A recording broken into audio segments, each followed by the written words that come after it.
বিষ এবং অমৃত, এর ভিত্তিতেই সংসার চক্র চলতে থাকে। যখন সমুদ্র মন্থন হয়েছিল তখন এই দুই প্রাপ্ত হয়েছিল। প্রথমে বিষ পাওয়া গেল, তারপর অমৃত। জীবন মন্থন করলেও এগুলো লাভ করা যায়। এবার এই যে বিষ, তা হলো অমৃতের থেকে অনেক বেশি শক্তিশালী এবং সেই জন্যই অনেক বেশি ঘাতকও। এবার বোঝার চেষ্টা করি এই বিষ আসলে কি।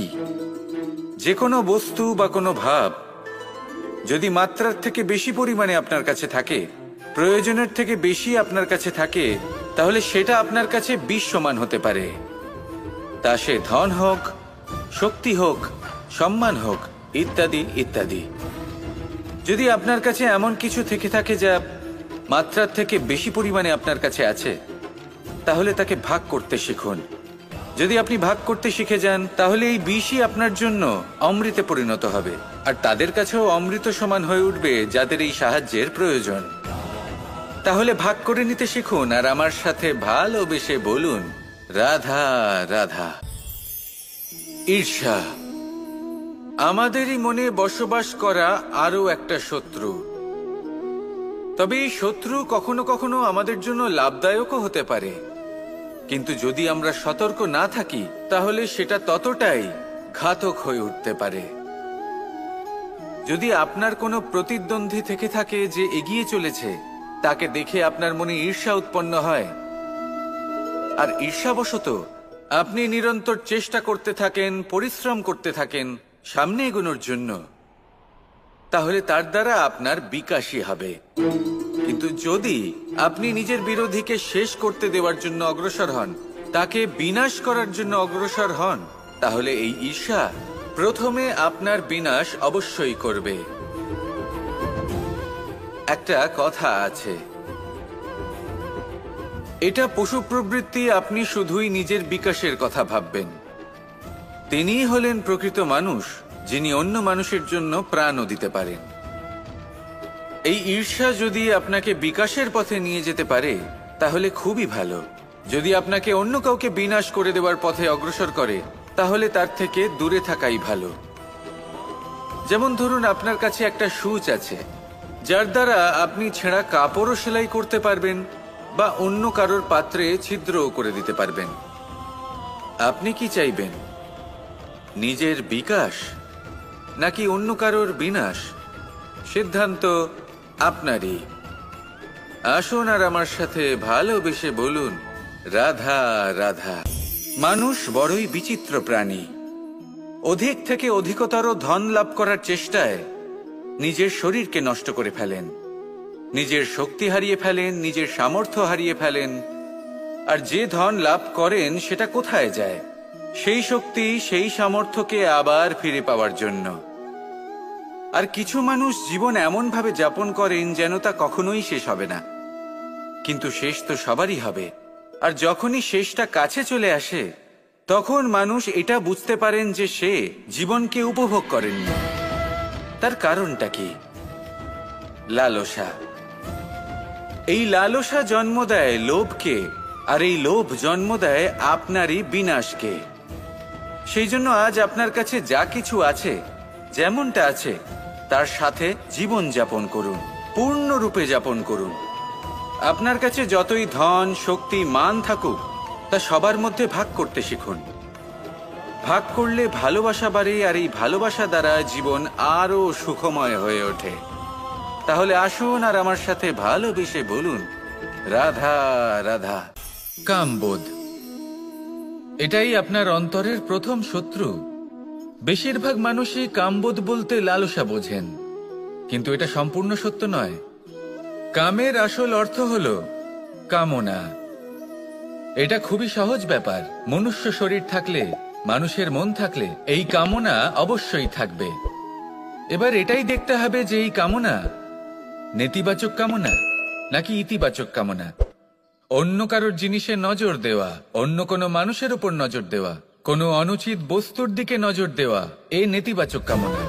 আর এই দুষ্কামনা মানুষকে দিয়ে অপকর্ম করাবেই করাবে। তাই মনে রাখবেন, যে ব্যক্তি নিজের কামনাকে নিয়ন্ত্রণে রাখতে পারেন, তিনি সঠিক পথেও থাকেন, সঠিক লক্ষ্যে পৌঁছতেও পারেন। যিনি কামনা নিয়ন্ত্রণে রাখতে পারেন না, তিনি তার পথও হারিয়ে ফেলেন এবং লক্ষ্যচ্যুতও হন। তাই মনে রাখবেন, নিজের কামনাগুলিকে নিয়ন্ত্রণে রাখুন। কাম নামক এই শত্রুর ওপর বিজয় লাভ করুন। আর আমার সাথে ভালোবেসে বলুন, রাধা রাধা। মোহ আপনার অন্তরের আরো একটা শত্রু। এবার মানুষ প্রেম আর মোহের মধ্যে পার্থক্য বুঝতে পারে না।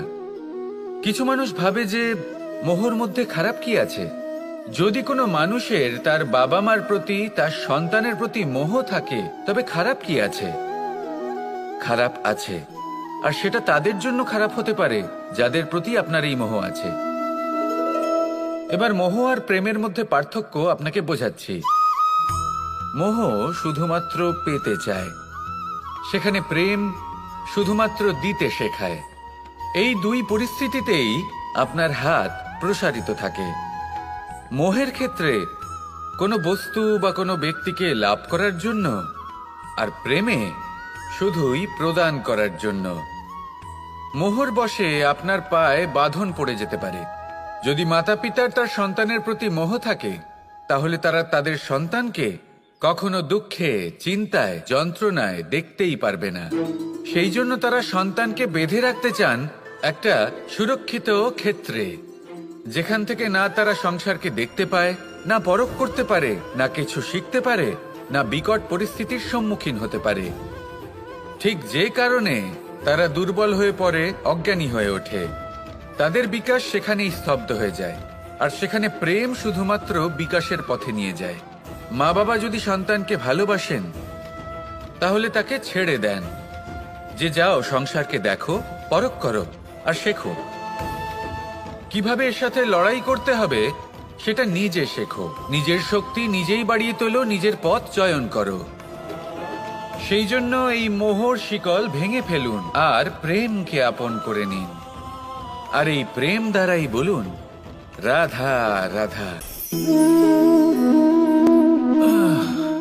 আলস্য আপনার আরো একটা অত্যন্ত বড় শত্রু, যা আপনার মনের মধ্যে বসবাস করে আর ধীরে ধীরে আপনার কার্য শরীরের একটা অংশ হয়ে ওঠে। সব কাজে দেরি করিয়ে দেয়, সবকিছু নষ্ট করে দিতে পারে এই আলস্য।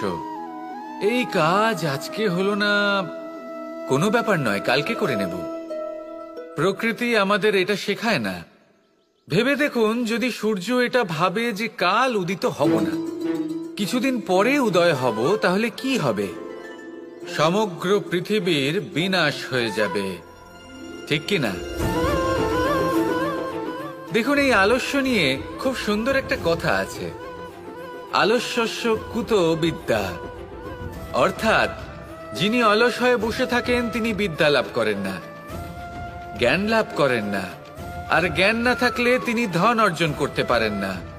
তার জীবনে সুখ স্বাচ্ছন্দ্যের অভাব থাকে, বন্ধুর অভাব থাকে।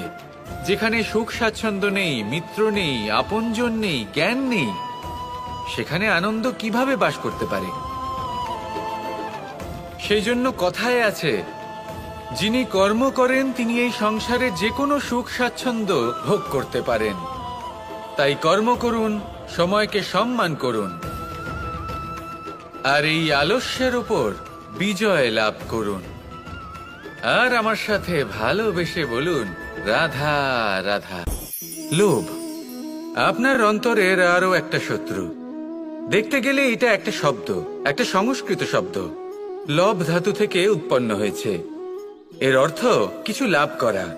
কিছু লাভ করা অনুচিত নয়, আরো কিছু লাভ করাও অনুচিত নয়, কিন্তু সব থেকে বেশি আমিই লাভ করব, আমি আরো চাই, আরো বেশি চাই, আরো বেশি পেতে চাই, এটাই হলো লোভ।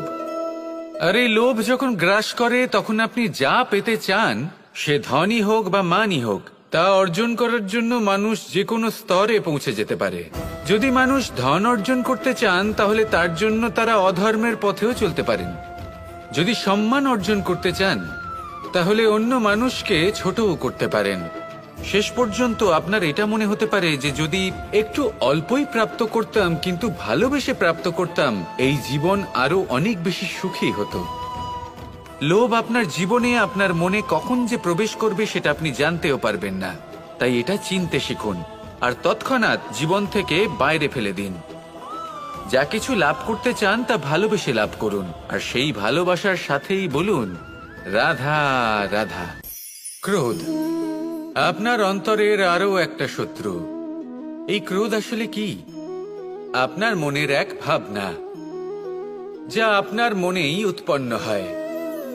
এই মন আত্মার সাথে যুক্ত থাকে। এখন একটা ভাবনা যা আত্মার সাথে যুক্ত থাকে তাকে অনুচিত কেন বলা হয় সেটা বোঝার চেষ্টা করুন। ক্রোধ কখনো কখনো জরুরি হয়, বিশেষ রূপে তখন যখন আপনি সঠিক পক্ষে দাঁড়িয়ে রয়েছেন এবং সামনের ব্যক্তি অধর্মের পক্ষে রয়েছেন আর বিনম্রভাবে মানছেন না। যেমন শ্রীরাম ক্রুদ্ধ হয়েছিলেন সাগরের ওপর, ওটা উচিত ছিল, আর তা ততক্ষণই উচিত যতক্ষণ আপনি ক্রোধকে নিয়ন্ত্রণ করছেন। যদি ক্রোধ আপনাকে নিয়ন্ত্রণ করতে শুরু করে তাহলে পরিস্থিতি এমনও হতে পারে, ধরুন একজন ব্যক্তির প্রতি ক্রোধের কারণে আপনি তার ক্ষতি করতে চান।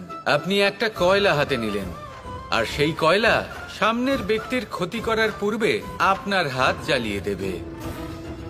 ব্যাস, ক্রোধ এটাই করে। সর্বপ্রথম আপনার ক্ষতি করে, আপনার বিবেক হরণ করে নেয়, আপনি আপনার নিয়ন্ত্রণ হারিয়ে ফেলেন আর সবকিছু নষ্ট হয়ে যায়। বেশিরভাগ মানুষ ক্রোধে এমন সিদ্ধান্ত নেন যে সেটা তাদেরই বিনাশের কারণ হয়ে দাঁড়ায়। আর কিছু মানুষ বলেন যে আমাদের জীবনে এত যন্ত্রণা আছে, এত সংকট আছে যে ক্রোধ উৎপন্ন হবেই। আর এরকম সময় এটাই উচিত হবে যে আপনি নিজেকে ক্রোধের থেকে দূরে রাখুন আর তারপর সমস্যার নিবারণ করুন। আর এই নিবারণই আপনার জীবনকে একটা শ্রেষ্ঠ স্তরে পৌঁছে দেবে। তাহলে ক্রোধ থেকে দূরে থাকুন, সুপ্রসন্ন থাকুন আর আমার সাথে ভালোবেসে বলুন রাধা রাধা। মন, জীবনে যখনই কোনো বস্তু বা সুখ স্বাচ্ছন্দ্য অধিক মাত্রায় আপনার কাছে চলে আসে তখন নিজেকে শ্রেষ্ঠ মনে করার একটা প্রবণতা দেখা যায়, যা হয় আত্মবিশ্বাসে পরিণত হয় নয়তো অহংকারে। এবার আত্মবিশ্বাস আর অহংকারের মধ্যে অনেক বড় পার্থক্য রয়েছে। আমি এটা করতে পারি, আমি ওটাও করতে পারি, এ হলো আত্মবিশ্বাস। শুধুমাত্র আমি এটা করতে পারি, শুধুমাত্র আমি ওটাও করতে পারি, আমি হলাম সর্বশ্রেষ্ঠ, এটা হলো অহংকার। এবার এই অহংকার এর ধ্বনি অনেক দূর প্রবাহিত হয় আর এর প্রহার সর্বপ্রথম আপনাকে বিপর্যস্ত করে। এবার এই অহংকার এর বিপরীত শব্দ হলো বিনয়, অর্থাৎ নিজের ঊর্ধ্বে উঠে অন্যের বিষয়ে ভাবনা চিন্তা করা, সংসারের বিষয়ে ভাবা। এই বিনয়ী হবার চেষ্টা করুন, একের থেকে অনেক হওয়ার চেষ্টা করুন এবং একসাথে থাকার চেষ্টা করুন। নিশ্চিত রূপেই আপনি বিকাশের কারণ হবেন। মত্ততা থেকে নিজেকে দূরে রাখুন, অহংকার থেকে নিজেকে দূরে রাখুন। এই মন প্রসন্ন হয়ে বলবে রাধা রাধা। কখনো কখনো মনে এই ভাবনা আসতেই পারে যে ঈশ্বর আজ পর্যন্ত এত রূপে অবতীর্ণ হয়েছেন, এতবার এই পৃথিবীতে এসেছেন, তারপরেও এই সংসারে কোথাও না কোথাও এই পাপ বসবাস করে। এটার কারণ কি? এটার কারণ আমরা স্বয়ংই। যখন কোনো ব্যক্তি এই পৃথিবীর পথপ্রদর্শন করে, এই সংসারকে উচিত দিশা দেখায়, এই সংসারের মঙ্গল করে, আমরা সেই ব্যক্তিকে মানুষ থেকে ঈশ্বর বানিয়ে ফেলি। সেই ব্যক্তির পতন স্বয়ং আমাদের হাতেই হয়ে যায়, কারণ সেই ব্যক্তি তার শ্বাস প্রশ্বাসের জন্য হয় না। সেই ব্যক্তি হলো সেই ভাবনা যা সে এই সংসারকে প্রদান করেছে। আমরা সেই ব্যক্তির ভাবনাটারই অন্ত করে দিই। এটা উচিত নয়। আমরা ওনাকে প্রভু মেনে নিই। প্রভু মানার পর আমরা ওনার কাছে প্রার্থনা করি, হে প্রভু আমাদের সাহায্য করুন। যদি উনি প্রভুও হন, তাও উনি পৃথিবীতে এসেছেন মনুষ্য রূপে। যা কর্ম করেছেন, যা শক্তি প্রাপ্ত করেছেন, এই দেহ থেকেই প্রাপ্ত করেছেন। আপনাদের এটা বোঝানোর জন্য যে এই কাজ আপনিও করতে পারেন। যারা সৎ আত্মা থাকেন তাদের জন্য সর্বশ্রেষ্ঠ শ্রদ্ধাঞ্জলি হলো এটাই যে আপনি তাদের পদচিহ্ন অনুসরণ করে চলুন। না ওনাদের স্মরণে থাকুন, না পুষ্পের মালা ওনাদের চরণে রাখুন, বরং তাদের ভাবনাকে অনুসরণ করে সেই ভাবনা নিয়ে এগিয়ে চলুন। এটা না শুধু আপনার জন্য, বরং সমগ্র সংসারের জন্য লাভদায়ক। তাহলে এটাই করুন, আর আমার সাথে ভালোবেসে বলুন, রাধা রাধা। কাম তৃতীয় পুরুষার্থ। এবার অধিকাংশ মানুষই কাম বলতে বিলাসিতা, বাসনা, লালসা মনে করে ফেলে। আসলে এমন কিছুই নয়। কামের বাস্তবিক অর্থ কি? কামের বাস্তবিক অর্থ হল কামনা। প্রতিটা ব্যক্তি, প্রতিটা মানুষ, প্রতিটা জীব এই সংসারে কোনো না কোনো বিশেষ কারণে আসে। সেই কারণকে পূর্ণ করার জন্য কর্ম করাকে কাম বলে। এখন সেটা সবার জন্য ভিন্ন হতে পারে। কারোর কাছে সেটা জ্ঞান অর্জন করা হতে পারে, আবার কারোর কাছে নির্মাণ করা হতে পারে। কারোর জন্য পরিবারকে সঞ্চালন করা হতে পারে, আবার কারোর জন্য এই সংসার থেকে পাপ দূর করা হতে পারে। কিন্তু সবথেকে গুরুত্বপূর্ণ হলো যে মানুষ যেন নিজের কর্ম ঠিক করে করে, সম্পূর্ণ যত্ন নিয়ে করে। তৃতীয় পুরুষার্থ মানে এই কাম। এটার অনুচিত অর্থ নিজেকে বোঝানো মানেই সমগ্র জীবনকে অর্থহীন করে দেওয়া। তাই প্রেম দ্বারা আপনার এই সংসারে আসার কারণটাকে অনুসন্ধান করুন, আর এই প্রেমের সাথেই বলুন, রাধা রাধা। যখন কঠোর রোদে আমাদের শরীর উত্তপ্ত হয়ে যায়, আমরা গরম অনুভব করি, তখনই যদি বর্ষা হয় আর বৃষ্টির জলের ফোঁটা আমাদের শরীরে এসে পড়ে, তখন কেমন অনুভূতি হয়? বর্ষার এই জলের ফোঁটা যখন ধরিত্রীতে পড়ে, তখন যে নাদ উৎপন্ন হয়, মনে হয় যেন এক সঙ্গীত। এমন এক সঙ্গীত যা স্থিরতার সাথে আমাদের বুঝিয়ে দেয় যে এই সূর্যের উত্তাপ, এই রোদ, তা চিরকালের জন্য থাকবে না। সূর্যের কিরণের যতই তেজ থাকুক, যখন বর্ষা আসবে এই রোদের কিরণকে শীতল করবে। সূর্যের তেজ যতই বেশি হোক না কেন, কখনো না কখনো কালো মেঘ আসবে আর সূর্যকে ঢেকে দেবে। অর্থাৎ এই প্রকৃতি আমাদের শিক্ষা দেয় যে কারোর প্রকাশ, যে কারোর মেধা চিরকাল টিকে থাকে না। এবার যদি কথা বলি অন্ধকারের বিষয়ে, তবে রাত্রির কালো অন্ধকারকে একটা জোনাকির আলো পরাজিত করে। অর্থাৎ অন্ধকারও চিরকালের জন্য বজায় থাকে না।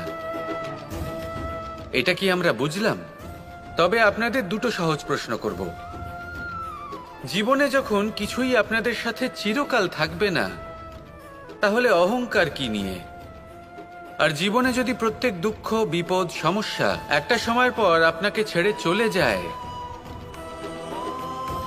তাহলে পরাজয় মানবেন কেন? এই দুশ্চিন্তা ত্যাগ করুন, এই অহংকার ত্যাগ করুন, আসক্তি ত্যাগ করুন, আর আমার সাথে ভালোবেসে বলুন, রাধা রাধা। জীবনে সবথেকে বেশি গুরুত্বপূর্ণ বস্তু কি? বাড়ি, বাহন, সোনা, ধন। যদি আমি সত্যি বলি, তাহলে জীবনে সবথেকে বেশি গুরুত্বপূর্ণ বস্তু কোনো বস্তুই নয়। যদি কিছু গুরুত্বপূর্ণ থাকে, তাহলে তা হলো অনুভূতি, করুণা, মিত্রতা, মাতৃত্ব, বাৎসল্য, আর সবথেকে বেশি গুরুত্বপূর্ণ ভালোবাসা। নিজেদের এই জীবনে যদি আপনি শুধুমাত্র বস্তুর খেলাতে মেতে থাকেন, তাহলে জীবনে আনন্দ কখনোই থাকবে না। নিজের এই জীবনকে অনুভূতির পীঠস্থান বানিয়ে তুলুন। এই মন প্রসন্ন হয়ে বলবে, রাধা রাধা। রামায়ণের একটা অত্যন্ত শ্রেষ্ঠ কাহিনী আছে, যেটা খুব অমূল্য শিক্ষাদান করে। দশানন যখন ধরাশায়ী হলেন এবং মৃত্যুশয্যায় শুয়েছিলেন, ওনার শেষ নিঃশ্বাস ত্যাগের সময় শ্রীরাম লক্ষ্মণকে বললেন যে, হে লক্ষ্মণ, রাবণের কাছে যাও, ওখানে যাও, ওনার থেকে কিছু জ্ঞান অর্জন করে এসো। উনি হলেন মহাজ্ঞানী, আর ওনার থেকে জ্ঞান অর্জনের এটাই শ্রেষ্ঠ সুযোগ। লক্ষণ প্রথমে মানতে চাইলেন না, কিন্তু শ্রীরাম বোঝানোর পরে লক্ষণ ওনার কাছে গেলেন, রাবণের মাথার কাছে গেলেন আর বললেন, দাদা বলেছেন আপনার থেকে জ্ঞান অর্জন করতে। রাবণ কিছুই বললেন না। লক্ষণ বললেন, আপনি তো দেখছি খুব অহংকারী, মৃত্যুশয্যায় শুয়ে আছেন, শেষ নিঃশ্বাস ত্যাগ করতে চলেছেন, আর তাও এত অহংকার। রাবণ বললেন, নিজের দাদা রামকে ডাকো। শ্রীরাম এলেন, রাবণের পায়ের কাছে এসে দাঁড়ালেন। উনি নিজের হাত জোড় করলেন আর বললেন, হে মহাপণ্ডিত রাবণ, আপনি হলেন মহাজ্ঞানী, দয়া করে আমাদের কিছু জ্ঞান প্রদান করুন। রাবণ বিনম্র চিত্তে ওনার কথা শুনলেন, খুব বিনম্র চিত্তে ক্ষমা প্রার্থনাও করলেন, আর এই সংসার একটি অত্যন্ত শ্রেষ্ঠ জ্ঞান লাভ করল। এর দ্বারা আমরা ঠিক কি শিক্ষা লাভ করি? রাম এবং লক্ষণ দুজনেই ছিলেন তেজস্বী, দুজনেই ছিলেন শ্রেষ্ঠ, ছিলেন বীর, ছিলেন বলবান। কিন্তু শ্রীরামকে মর্যাদা পুরুষোত্তম বলা হয়ে থাকে, কারণ উনি বীর ছিলেন, সাহসী ছিলেন, তার সাথে একটি অত্যন্ত গুরুত্বপূর্ণ গুণ ছিল। সেই গুণ হলো বিনম্রতা। এটা খুবই শ্রেষ্ঠ একটা গুণ। যদি কেউ আপনাকে কটু কথা শোনায়, তাহলে উত্তরটা আপনি বিনম্রভাবেও দিতে পারেন। এই বিনম্রতা এমন এক আবেগ যেটা দেখে মনে হবে কোমল, কিন্তু এটা ততটাই প্রবল অস্ত্র। এমন একটা অস্ত্র যা সকলকে নিরস্ত্র করে দিতে পারে। যদি আপনি সাহসী হন এবং বিনম্র হন, তাহলে আপনি বিজয়ী হবেন। যদি আপনি জ্ঞানী হন এবং বিনম্র হন, তাহলে আপনি অবশ্যই মহাজ্ঞানী হয়ে উঠবেন। তাই নিজের মনে বিনম্রতা ধরে রাখুন আর ভালোবেসে বলুন, রাধা রাধা। অর্থ, দ্বিতীয় পুরুষার্থ। এই অর্থ বলতে বেশিরভাগ মানুষই ধন মনে করেন, কিন্তু যদি অর্থের তাৎপর্য শুধুমাত্র ধন হয়, তাহলে তা কিন্তু অত্যন্ত অনর্থকারী। তাহলে অর্থের অর্থ কি? অর্থ সেটাই যা আমাদের জীবনের জন্য প্রয়োজনীয়, যা আমাদের সুখ দান করে, শান্তি প্রদান করে, কারণ সেটাই সবথেকে মূল্যবান। মাতা পিতা, বন্ধু, আত্মীয় স্বজন, গুণ, পুণ্য, জ্ঞান, এই সব কিছু মিলে অর্থ তৈরি হয়। আর সঠিকভাবে বলতে গেলে এটাই কিন্তু জীবনের আসল অর্থ। তাহলে আসুন আমার সাথে ভালোবেসে বলুন, রাধা রাধা। এই সংসারে এমন কখনোই হবে না যে আপনি কিছু একটা করলেন কিন্তু তার মূল্য আপনাকে দিতেই হলো না। যে কোনো কাজের জন্য, যে কোনো কর্মের জন্য আপনাকে মূল্য দিতেই হবে। প্রকৃতিও আমাদের এটাই শেখায়।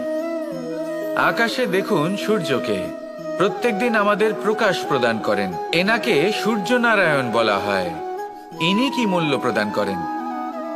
নিজে জ্বলতে থাকেন। ধরিত্রী মাতা, এই ভূমি, ইনি কি মূল্য প্রদান করেন? প্রহার সহ্য করেন। আমরা এই ধরিত্রীতে প্রহার করে মাটি খুঁড়ে তাতে বীজ বপন করি, তবেই আমরা অন্ন লাভ করি, তবেই ফসল পাই। জীবনে যদি আপনাকে সফল হতে হয়, সম্মান পেতে হয়, যশ পেতে হয়, তাহলে আপনাকে মূল্য দিতেই হবে। যদি আপনি সাফল্য লাভ করতে চান, তাহলে দিন রাত আপনাকে ত্যাগ করতে হবে, যেখানে সমগ্র সংসার সন্তোষ অনুভব করছে, আর আপনাকে করতে হচ্ছে পরিশ্রম। যদি আপনি সম্মান প্রাপ্ত করতে চান, তাহলে আপনাকে সেই সুখ ত্যাগ করতে হবে যা সবার কাছে রয়েছে। যদি আপনি যশ লাভ করতে চান, তাহলে নিজের অন্তরকে মেরে ফেলা আপনাকে শিখতে হবে, তবেই আপনি যশ লাভ করবেন। জীবনে শুধুমাত্র ধন মূল্যবান নয়, কিন্তু এই যে মূল্যের কথা আমি বলছি, সেটা যদি আপনি দিতে পারেন, তাহলে নিশ্চিত রূপে এটা আপনাকে আরো মূল্যবান করে তুলবে, নিশ্চিত রূপে গড়ে তুলবে। তাহলে এটাই করুন আর আমার সাথে ভালোবেসে বলুন, রাধা রাধা। যোগাসন। যোগাসনে আসন অত্যন্ত গুরুত্বপূর্ণ। এবার আমি বলবো সবথেকে শ্রেষ্ঠ আসন কোনটি। আশ্বাস। নিজেকে আশ্বস্ত করতে থাকুন যে আমি আছি, সব ঠিক হবে। যা হচ্ছে ভালোর জন্য হচ্ছে, এই আশ্বাস আপনাকে জীবনে এমন ধনাত্মক বিশ্বাস দেবে যে আপনি বড় বড় সমস্যার সমাধান করতে পারবেন। এবার যদি কথা বলি সব থেকে কঠিন সময়ের, তাহলে সেটা হলো বিচ্ছেদের। যা মা সীতাকে সহ্য করতে হয়েছে শ্রীরামের জন্য, রাধা কৃষ্ণকেও সহ্য করতে হয়েছে।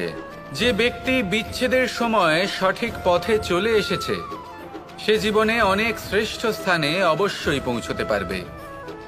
এবার যদি কথা বলি সব থেকে জরুরি এবং গুরুত্বপূর্ণ সময়ের, তাহলে সেটা হলো সংযোগ।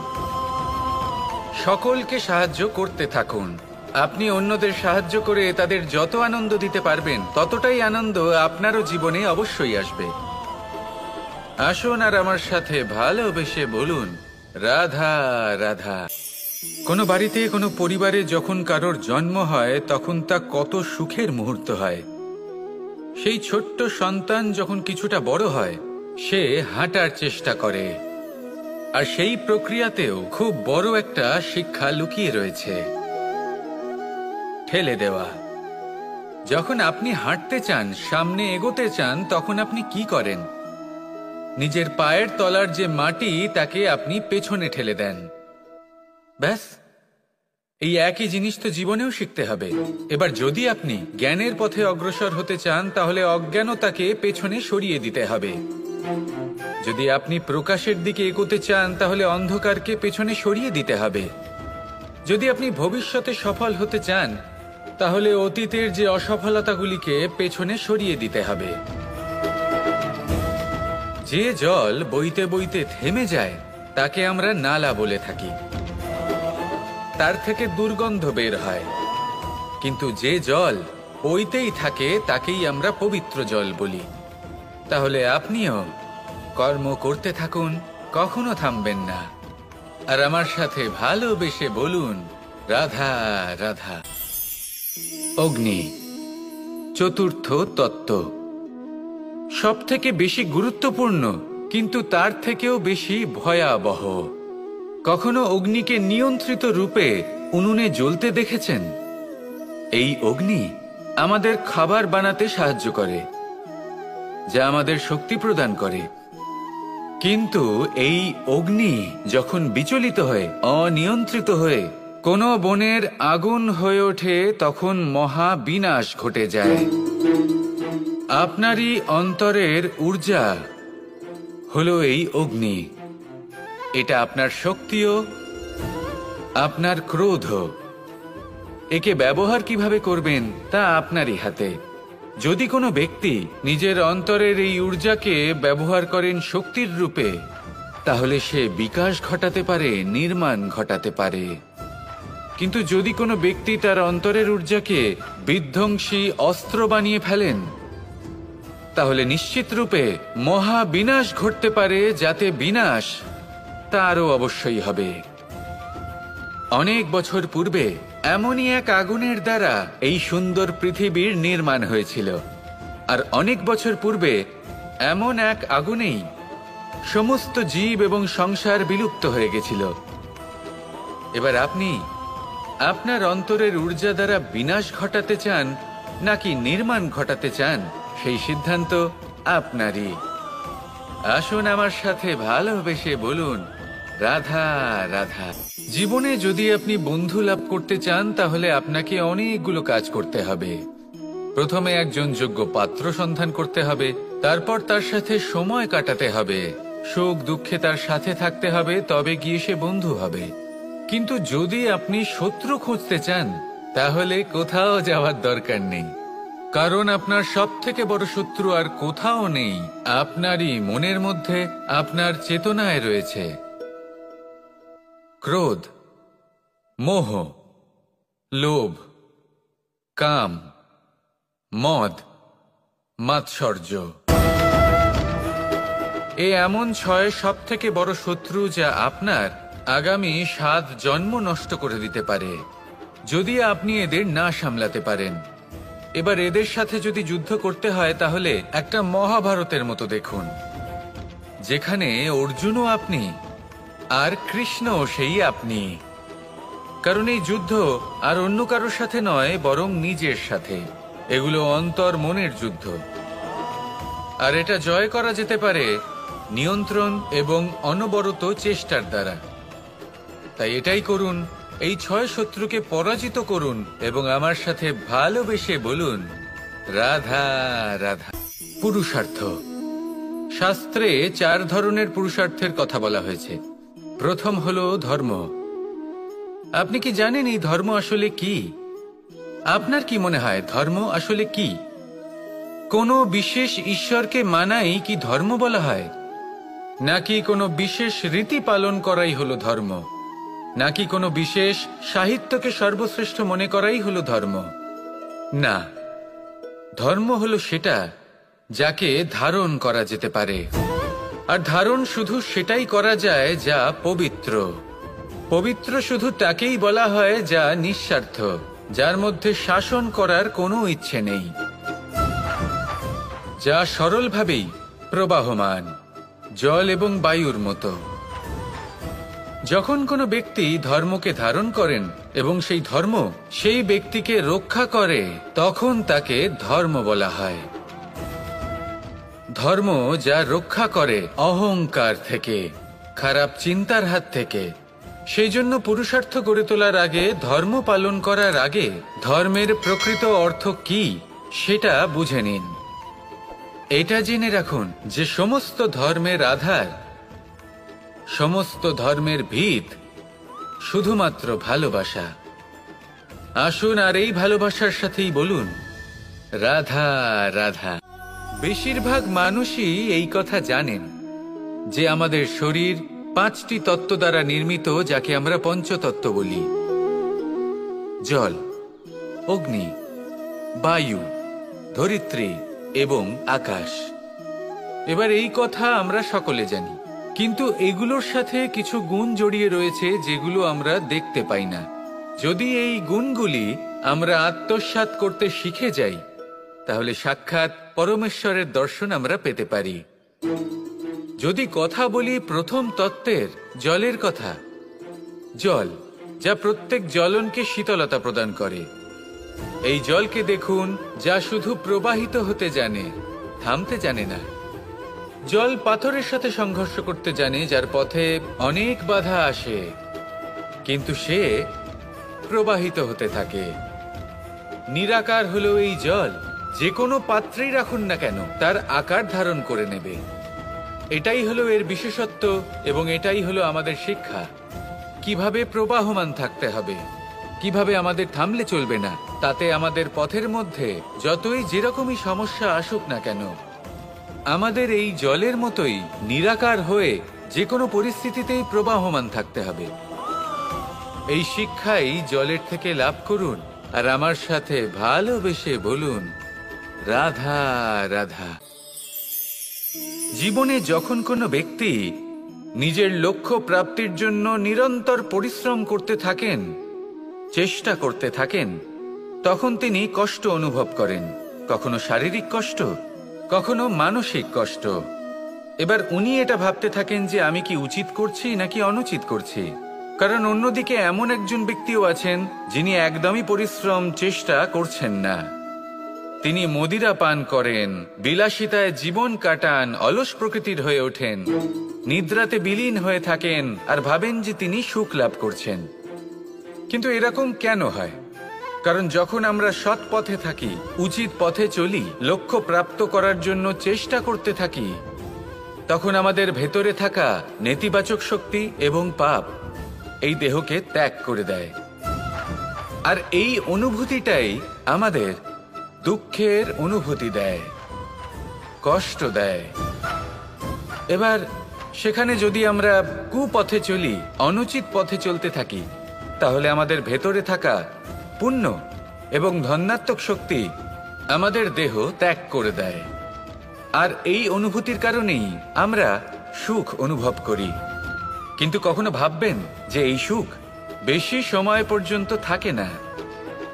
সেই জন্য সবসময় মনে রাখবেন, যদি আপনি জানেন যে এটাই আপনার লক্ষ্য, এটাই উচিত পথ, শুভ পথ, তাতে নিরন্তরভাবে এগিয়ে যেতে চেষ্টা করতে থাকুন। এই কষ্ট আপনাকে সুখের পরাকাষ্ঠায় কখন পৌঁছে দেবে তা আপনি জানতেই পারবেন না। আসুন আমার সাথে ভালোবেসে বলুন, রাধা রাধা। পঞ্চতত্ত্বের মধ্যে দ্বিতীয় তত্ত্ব হল ধরণী, ভূমি, যাকে আমরা ধরণী মাতা বলি।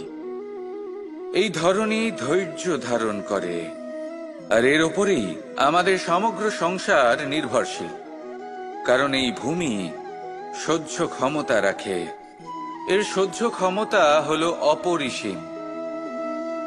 সন্তান যতই আঘাত প্রদান করুক না কেন, প্রেম পূর্বক সহ্য করে, আর তার বদলে অমূল্য রত্ন প্রদান করে। সন্তান যদি হাল চালায়, তাহলে তার বদলে তাকে অন্ন প্রদান করে। এটাই হলো ধরণী। এবার এর থেকে আমরা কি শিক্ষা পেতে পারি? এটাই যে কারোর জন্য কিছু করা বা কাউকে কিছু দেওয়া মনে কোনো কামনা ছাড়াই। আর এই কথাটা বুঝে যান, যদি কারোর জন্য কামনা না রেখে বা কোনো পাওয়ার আশা না রেখে কারোর জন্য কিছু করেন বা কারোকে কিছু দেন, যদি এটা আপনি শিখতে পারেন, তবে আপনি ভালোবাসতে শিখে গেছেন। আর সেই জন্যই এই ধরিত্রীকে মাতা বলা হয়। কারণ মাতা শুধু উনি নন যিনি গর্ভে সন্তানকে ধারণ করেন, মাতা তো উনিও যিনি জীবন বাঁচতে শেখান, যিনি জীবন বাঁচার উদাহরণ প্রদান করেন। তাহলে ধরণীর থেকে এই নিঃস্বার্থ ভাব শিখুন, নিঃস্বার্থ ভালোবাসা শিখুন, আর এই ভালোবাসার সাথেই বলুন, রাধা রাধা। এবার এই পুরুষার্থের বিষয়ে আপনারা অবশ্যই শুনেছেন, মোক্ষ, চতুর্থ পুরুষার্থ। আপনারা কি জানেন এই মোক্ষ আসলে কি? ধর্ম, অর্থ, কামনার পালন করতে করতে মৃত্যু লাভ করা, এটাই কি মোক্ষ? না, মোক্ষ হলো সেটাই যা জন্ম এবং মৃত্যুর ঊর্ধ্বে। প্রত্যেক ব্যক্তি, প্রত্যেক জীবই সংসারে কোনো না কোনো বিশেষ প্রয়োজনে আসে। ধর্মপথে, সৎপথে অর্থ উপার্জন করা, প্রয়োজনকে পূর্ণ করার চেষ্টা করতে করতে সেই প্রয়োজনকে পূর্ণ করা তাকে মুক্তির পথে নিয়ে যায়, যা হলো মোক্ষ। যদি এই মোক্ষ লাভ না হয়, তাহলে মানুষ জন্ম এবং মৃত্যুর এই চক্রে বারবার ফিরে আসবে। তাই নিঃস্বার্থভাবে সদ্ভাব নিয়ে কর্ম করুন, সকলকে ভালোবাসুন, আর আমার সাথে বলুন, রাধা রাধা। খুব বড় একটা প্রশ্ন করতে চলেছি, এই সংসারের সব থেকে বেশি সুখী কে? এবার কেউ বলবে সেই ব্যক্তি যিনি সব থেকে বেশি ধনী, যার কাছে সব থেকে বেশি ধন আছে, আভূষণ আছে, স্বর্ণ আছে। কেউ বলবেন কোন রাজ্যের রাজা, কারণ তিনি শাসন করতে পারেন, তার আদেশ ছাড়া কোনো কাজ সম্ভব নয়, ইত্যাদি ইত্যাদি। এর উত্তর যদি আমি দিই, তাহলে এটুকুই বলবো, সংসারের সব থেকে সুখী ব্যক্তি হলেন তিনি যিনি সন্তুষ্ট। তার কাছে সন্তোষরূপী ধন আছে, যা তাকে সুখী রাখে। এবার এই সন্তুষ্টি, সেটা কিভাবে আসে জীবনে?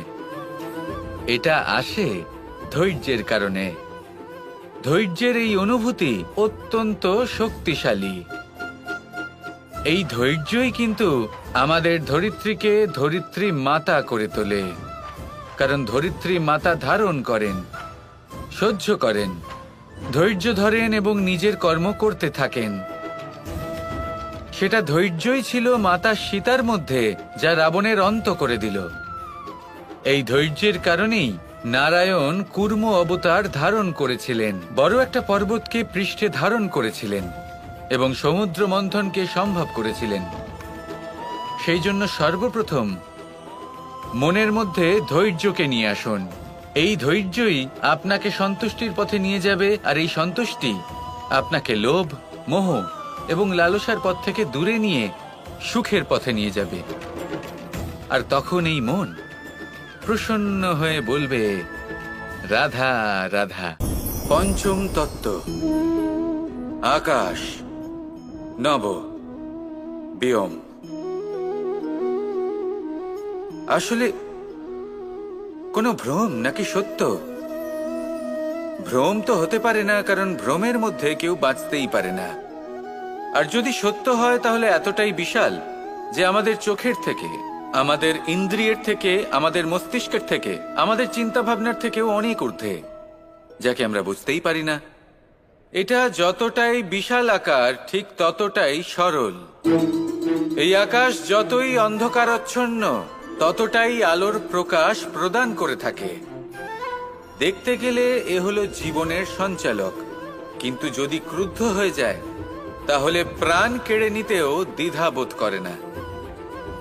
এই আকাশ শুধুমাত্র পৃথিবী লোক নয়, বরং এই সমগ্র ব্রহ্মাণ্ডকে, এই সমগ্র সৃষ্টিকে, এর প্রত্যেকটা তারাকে, প্রত্যেকটা গ্রহকে একটা বিশেষ স্থান প্রদান করে। এর নিজের কোনোই অস্তিত্ব নেই, কিন্তু সকলকে অস্তিত্ব প্রদান করে। এটাই হলো এই আকাশের মাহাত্ম্য। এই আকাশে হলো মাহাত্ম্যের প্রতিরূপ, যা আমাদের ভাবনা দ্বারা উৎপন্ন হয়। আপনিও আকাশের মতো এই বোধকে আপন করে নিন। আপনার জীবনও আকাশের মতন মহান এবং বিশাল হয়ে উঠবে। আর তখনই মন সুপ্রসন্ন হয়ে বলবে, রাধা রাধা। বায়ু পঞ্চতত্ত্বের মধ্যে তৃতীয় তত্ত্ব। কেউ একে সমীর বলে, আবার কেউ একে পবন বলে। প্রথম কথা হলো এটাই যে এই বায়ু আমাদের জীবন দান করে প্রতিদিন, প্রত্যেক মুহূর্তে। এই বায়ুর কারণেই আমরা নিঃশ্বাস নিতে পারি, জীবিত থাকতে পারি।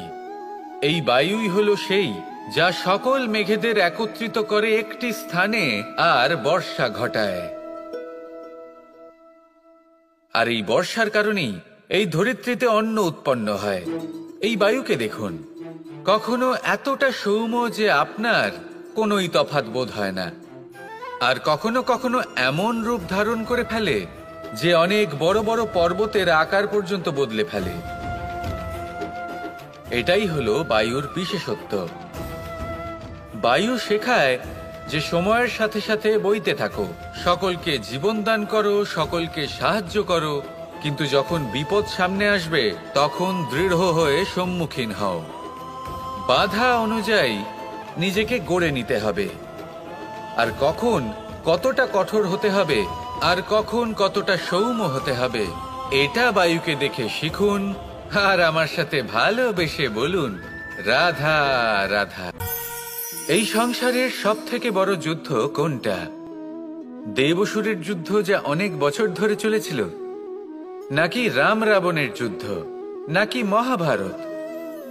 না, সংসারের সব থেকে বড় যুদ্ধ হলো সেইটা যা নিজের সাথে লড়া হয়, নিজের মনের সাথে লড়া হয়, নিজের অন্তরের সাথে লড়া হয়। এটাই সব থেকে বড় যুদ্ধ। এবার নিজেই দেখুন আপনার সব থেকে বড় শত্রুকে। আপনার স্বার্থ, আপনার কামনাগুলি, আপনার অহংকারগুলি, যা আপনাকেই নষ্ট করে দেয়। যদি এদের ওপর আপনি বিজয় লাভ করতে পারেন, তাহলে ধরে নিন এই সংসারে সবার উপরে আপনি বিজয় লাভ করতে পারবেন। এই সংসারে কেউ আপনাকে পরাজিত করতে পারবে না, কিন্তু তার জন্য প্রয়োজন অনুভূতির। অনুভূতি ভালোবাসার, অনুভূতি অনুপ্রেরণার। যে ব্যক্তি ভালোবাসতে পারেন এবং প্রেরণা দিতে পারেন, তিনি চিরকাল জয় লাভ করতে পারেন। নিজের কাছে ভালোবাসার এক অস্ত্র রাখুন আর প্রেরণার এক ঢাল। জীবনে কেউ আপনাকে পরাজিত করতে পারবে না। আসুন আর আমার সাথে ভালোবেসে বলুন, রাধা রাধা। असतो मा सद्गमय, तमसो मा ज्योतिर्गमय, মৃত্যুর্মা মৃতঙ্গময়। জ্ঞান সেটাই যা অসত্য থেকে সত্যের পথে চালিত করে। প্রকাশ সেটাই যা অন্ধকার থেকে আলোর পথে নিয়ে আসে। জীবন সেটাই যা মৃত্যু থেকে অমরত্বের পথে নিয়ে যায়। এবার এই তিনটে, জ্ঞান, জীবন এবং প্রকাশ, একই রকম। শূন্য থেকে এর উৎপত্তি হয় এবং আস্তে আস্তে আপনার জীবনে বিস্তার লাভ করে। এবার আমরা এটাই ভাবি যে কেমন করে এই তিনটিকে আগলে রাখা যায়। এর উত্তর হলো এদের আগলে রাখার প্রয়োজনই নেই, ভাগ করে দিতে হবে। কোনো বৃক্ষকেই দেখে নিন, একটি বৃক্ষ অনেক বছর ধরে বেঁচে থাকে। কেন? কারণ সে ভাগ করে দিতে জানে। সে নিজের বীজ ছড়িয়ে দেয়, এই ধরিত্রীতে দেয়, সেই বীজ যা অঙ্কুরিত হয়ে এক নতুন বৃক্ষকে জন্ম দেয়। শুধু ছড়িয়ে দিয়ে একটি বৃক্ষ জীবন দান করতে পারে। যদি কোনো ব্যক্তি জ্ঞান ছড়াতে শিখে যান, যদি প্রকাশ আলোর কিরণ ছড়িয়ে দিতে শিখে যায়, কোনো ব্যক্তি তার জীবনের সুখ ছড়িয়ে দিতে শিখে যান, তাহলে তিনি মৃত্যুর পরও মৃত হন না। এই ভাগ করে দেওয়ার সুখটাই কিছুটা আলাদা। এই সুখ অনুভব করুন আর আমার সাথে ভালোবেসে বলুন, রাধা রাধা।